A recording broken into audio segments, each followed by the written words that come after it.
Hello friends, అందరికీ నమస్కారం. Welcome back to our channel. ఏపీలోని విద్యార్థులకు ఫీజు రియంబర్స్మెంట్ నిధులను విడుదల చేస్తూ ప్రభుత్వము నిన్నటి రోజున అఫీషియల్ జీవోనైతే విడుదల చేయడం జరిగింది. మొత్తంగా 1200 కోట్ల రూపాయలను ఈ ఫీజు రియంబర్స్మెంట్ నిధుల కింద విడుదల చేసింది. అయితే ఇక్కడ ముఖ్యంగా ఏ కేటగిరీకి చెందినటువంటి వాళ్ళకు ఈ ఫీజు రియంబర్స్మెంట్ నిధులను విడుదల చేయడం అయితే జరిగింది.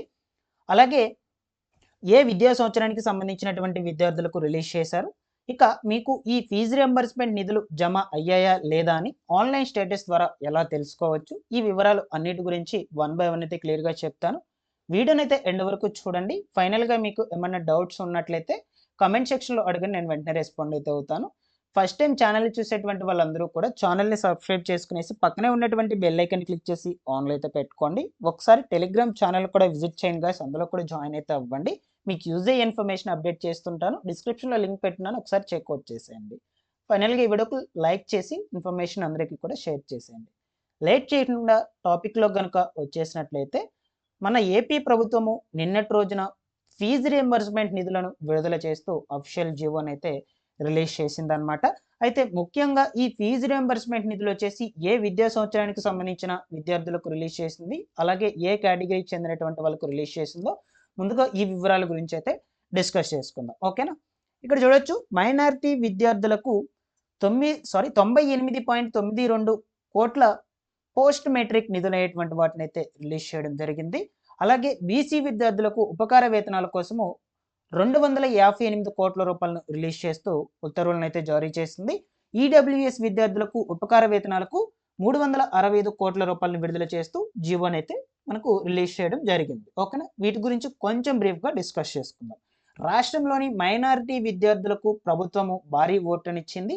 2024-2025 విద్యా సంవత్సరానికి సంబంధించిన post matric scholarships fees reimbursement of tuition fees చెల్లింపుకు 98.92 కోట్ల రూపాయలను విడుదల చేయడం అయితే జరిగింది. ఓకేనా? సో ఇప్పుడు ఎవరికి విడుదల చేసిందంటే 2024-2025 విద్యా సంవత్సరం చెందినటువంటి విద్యార్థులు ఎవరైతే ఉన్నారో వీళ్ళకి ఈ యొక్క ట్యూషన్ ఫీజెస్ కోసం ఆర్టీఎఫ్ ఫీజులను మాత్రమే రిలీజ్ చేసింది. ఎంటీఎఫ్ ఫీజులను అయితే రిలీజ్ చేయలేదన్నమాట. ఇక బీసీ విద్యార్థులకు కూడా సేమ్ అంతే అనమాట. 2024-2025 విద్యా సంవత్సరానికి సంబంధించే ఈ యొక్క రియంబర్స్మెంట్ ఆఫ్ ట్యూషన్ ఫీజు కోసము 258 కోట్ల రూపాయలను అయితే రిలీజ్ చేయడం జరిగింది.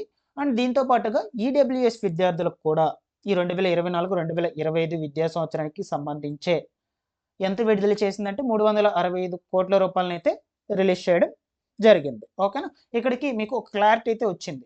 సో చాలామంది నేను ప్రీవియస్గా పెట్టినటువంటి వీడియో కామెంట్ సెక్షన్లో అడిగారండి.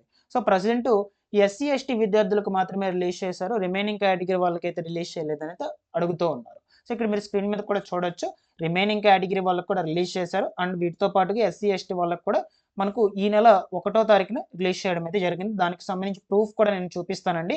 అమౌంట్స్ అనేటువంటివి లేటెస్ట్గా డిగ్రీ విద్యార్థులు ఎవరైతే ఉన్నారో సో ఒక పర్సన్కి సంబంధించి నేనైతే చెక్ చేశాను ఆన్లైన్ స్టేటస్. సో దాని ద్వారా మీకు క్లియర్గా ప్రూఫ్తో సహా చూపిస్తాను. ఇప్పుడు ప్రజెంట్ నిన్నటి రోజున ఈ 3 కేటగిరీ చెందినటువంటి వాళ్ళకైతే రిలీజ్ చేశారు. ఒకసారి ఈ యొక్క అమౌంట్స్ అనేటువంటివి చెక్ చేసుకోండి. ఈ ఎస్సీ ఎస్టీ విద్యార్థులకు మాత్రము కాలేజ్ ఫీజెస్ అనేటువంటివి పర్సన్ ఎవరైతే విద్యార్థి ఉంటారో వాళ్ళ బ్యాంక్ అకౌంట్లకి అయితే రిలీజ్ చేస్తూ ఉన్నారు. ఇక రిమైనింగ్ ఈ 3 కేటగిరీ చెందినటువంటి వాళ్ళకు మాత్రము ఈ అమౌంట్స్ మొత్తం కూడా డైరెక్ట్గా కాలేజ్ యాజమాన్య అకౌంట్లకి అయితే రిలీజ్ చేస్తూ ఉన్నారు. ఇక్కడికి క్లియర్.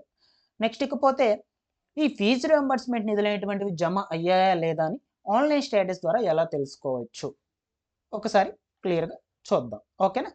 సో ఇది జ్ఞానభూమికి సంబంధించిన వెబ్సైట్ అనమాట. వెబ్సైట్ గురించి నార్మల్గా అందరికీ తెలిసే ఉంటుంది. వెబ్సైట్ లింక్ నేను డిస్క్రిప్షన్లో పెడతాను. ఆ లింక్ మీద క్లిక్ చేయగానే ఇట్లాగా పేజ్ అనేది మీకు ఓపెన్ కావడం జరుగుతుంది.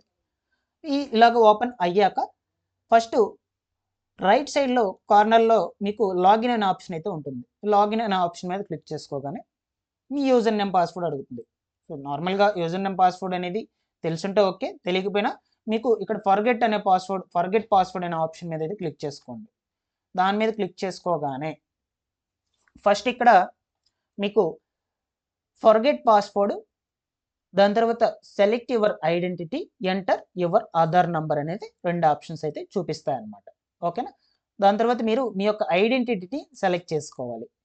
అక్కడ స్టూడెంట్ని అయితే సెలెక్ట్ చేసుకోండి. దాని తర్వాత మీ ఆధార్ నంబర్ని ఎంటర్ చేసుకోండి. మీ ఆధార్ నంబర్ని ఎంటర్ చేసుకున్నాక గెట్ వెరిఫికేషన్ కోడ్ అని కొట్టినట్లయితే మీ ఆధార్కు లింక్ అయినటువంటి మొబైల్ నెంబర్కు వెరిఫికేషన్ కోడ్ ఒకటి వెళ్తుంది. ఆ ఓటీపీని తీసుకొచ్చి ఎంటర్ చేసుకొని దాని తర్వాత మీరు కొత్త పాస్వర్డ్ని సెట్ చేసుకోవాలి. ఆ పాస్వర్డ్ని సెట్ చేసుకొని సబ్మిట్ కొట్టినట్టయితే అక్కడికి మీకు న్యూ పాస్వర్డ్ అనేది సెట్ అయిపోతుంది. అప్పుడు మళ్ళీ ఇంకొకసారి బ్యాక్ వచ్చి ఇక్కడ యూజర్ నేమ్ దగ్గర మీ యొక్క ఆధార్ నంబర్ ఏదైతే ఉంటుందో అది మీ యూజర్ నేమ్ అవుతుంది. ఆ ఆధార్ నంబర్ను ఇక్కడ ఎంటర్ చేసుకోండి. ఆ తర్వాత పాస్వర్డ్ మీరు ఏదైతే పాస్వర్డ్ సెట్ చేసుకుంటారో ఆ పాస్వర్డ్ని ఇక్కడ టైప్ చేసుకోండి. సో అక్కడ ఎంటర్ చేశాక మీ మొబైల్ నెంబర్కే మళ్ళీ ఓటీపీ అనేది అయితే జనరేట్ కావడం జరుగుతుంది. సో ఆ ఓటీపీని అక్కడ ఎంటర్ చేసుకొని సబ్మిట్ అనే ఆప్షన్ మీద క్లిక్ చేయగానే మీకు నెక్స్ట్ డాష్ బోర్డ్ వచ్చేసి ఇలా ఓపెన్ అవుతుంది. నేను నా డీటెయిల్స్ ఎంటర్ చేసేది చూపిస్తున్నాను మీకు ఎగ్జాంపుల్గా. ఓకేనా? ఇక్కడ డాష్ బోర్డ్ యాక్టివిటీస్ అనే ఆప్షన్స్ అయితే ఉన్నాయి కదా. ఇక్కడ యాక్టివిటీస్ అనే ఆప్షన్లోకి వచ్చాక next view print scholarship details, no the student ID using Aadhaar number అనేది 2 ఆప్షన్స్ ఉంటాయి. మీకు మీ యొక్క స్టూడెంట్ ఐడి తెలిసినట్లయితే ఈ వ్యూ ప్రింట్ స్కాలర్షిప్ అనే ఆప్షన్ మీద క్లిక్ చేసేసి మీ యొక్క అప్లికేషన్ ఐడి నెంబర్ ఇక్కడ ఎంటర్ చేసేసుకొని గెట్ డీటెయిల్స్ అనే ఆప్షన్ మీద కొట్టినట్లయితే మీకు స్టేటస్ అనేది చూపించేస్తుంది. లేదు మీకు అప్లికేషన్ ఐడి నెంబర్ అనేది తెలియకపోయినట్లయితే know the student ID using Aadhaar number అనే ఆప్షన్ మీద క్లిక్ చేసుకొని మీ ఆధార్ నెంబర్ ఇక్కడ ఎంటర్ చేసుకొని గెట్ డీటెయిల్స్ అనే ఆప్షన్ మీద క్లిక్ చేసుకుంటే మీకు ఈ యొక్క స్టూడెంట్ ఐడి అప్లికేషన్ ఐడి అనేది ఓపెన్ కావడం జరుగుతుంది. అక్కడ ఇయర్కి చేంజ్ అయి ఉంటుంది అనమాట అప్లికేషన్ ఐడి అనేది. ఓకేనా? సో ఐడిని ఒకసారి కాపీ చేసుకొని మళ్ళీ బ్యాక్ వచ్చేసి ఇక్కడ view print and scholarship details మీద క్లిక్ చేసుకొని ఇక్కడ పేస్ట్ చేసుకొని గెట్ డీటెయిల్స్ అనే ఆప్షన్ మీద క్లిక్ చేస్తే చాలు మీకు మీ డీటెయిల్స్ అనేటువంటివి స్టేటస్ రూపంలో అంతా కూడా ఓపెన్ కావడం జరుగుతుంది. ఇప్పుడు ఎలా ఓపెన్ అవుతుందో ఒకసారి మీకు క్లియర్గా చూపిస్తాను. ఇది ఆల్రెడీ ఇప్పుడు ప్రజెంట్ చదువుతున్నటువంటి ఒక స్టూడెంట్ యొక్క స్టేటస్ అనమాట. నేను ఆల్రెడీ చెక్ చేసి ఇలా పెట్టున్నాను. ఓకేనా? ఇక్కడ చూడొచ్చు 6th స్టెప్ వ్యాలిడేషన్ అనేది కంపల్సరీగా ప్రతి ఒక్క విద్యార్థి అనేది చేయించుకోవాలి. ఇక్కడ చూడొచ్చు 4 వీలర్ ఎలిజిబిలిటీ వచ్చేసి ఏం లేవు అనమాట. రిమార్క్స్ కూడా ఏం లేవు. గవర్నమెంట్ ఎంప్లాయీ రిమార్క్స్ దగ్గర ఏం లేవు. ఎలిజిబిలిటీ ఇక్కడ నన్ అని అయితే ఉంది. Land details, income tax pay, urban property course, so వీటన్నిటి దగ్గర రిమార్క్స్ దగ్గర అన్నీ కూడా డాష్ డాష్ అయితే ఉన్నాయి, నన్ అయితే ఉన్నాయి. ఎలిజిబిలిటీస్ దగ్గర నన్ అయితే ఉన్నాయి. ఎందుకంటే వీళ్ళకి ఇవేమీ కూడా లేవు. అందువల్ల ఈ పర్సన్ అయితే ఎలిజిబుల్ అయ్యాడు ఈ ఫీజు రింబర్స్మెంట్ నిధులకు. సో మీరు కూడా 6th స్టెప్ వెరిఫికేషన్ అనేది కంపల్సరీగా చేసి ఉండాలి. ఇక్కడ చూడొచ్చు సెక్రటేరియట్ వెరిఫికేషన్ స్టేటస్ ఎలిజిబుల్ అయితే ఉంది. మొత్తం కూడా ఇలాగా ఉండాలన్నమాట. సో నెక్స్ట్ స్టేటస్ అనేది ఎలా చూపిస్తుంది, అమౌంట్స్ అనేటువంటివి పడ్డాయా లేదని ఎలా తెలుసుకోవాలి అనే వివరాల గురించి ఇక్కడ చూడొచ్చు. నేను ఆల్రెడీ ఈ పర్సన్కి చెక్ చేసి ఈ విధంగా స్క్రీన్ షాట్ రూపంలో అయితే తీసుకొచ్చాను. ఇక్కడ మొత్తం కూడా బ్లర్ చేసినాను ఎందుకంటే పర్సనల్ ఇన్ఫో చూపించబడదు కాబట్టి. ఇక్కడ చూడొచ్చు ఇతనికి అమౌంట్ వచ్చేసి ఆల్రెడీ రిలీజ్ అయిపోయింది. 4800 రూపీస్ 2025కు సంబంధించిన అమౌంట్ అనేది ఇది. ఓకేనా? బ్యాంక్ అకౌంట్లో కూడా పడిపోయింది అనమాట. పేమెంట్ స్టేటస్ దగ్గర సక్సెస్ఫుల్ అనేది కూడా చూపిస్తుంది. ఓకేనా? సో మీరు కూడా ఇలాగైతే చెక్ చేసుకోండి. అమౌంట్స్ అనేటువంటివి అయితే పడున్నాయి.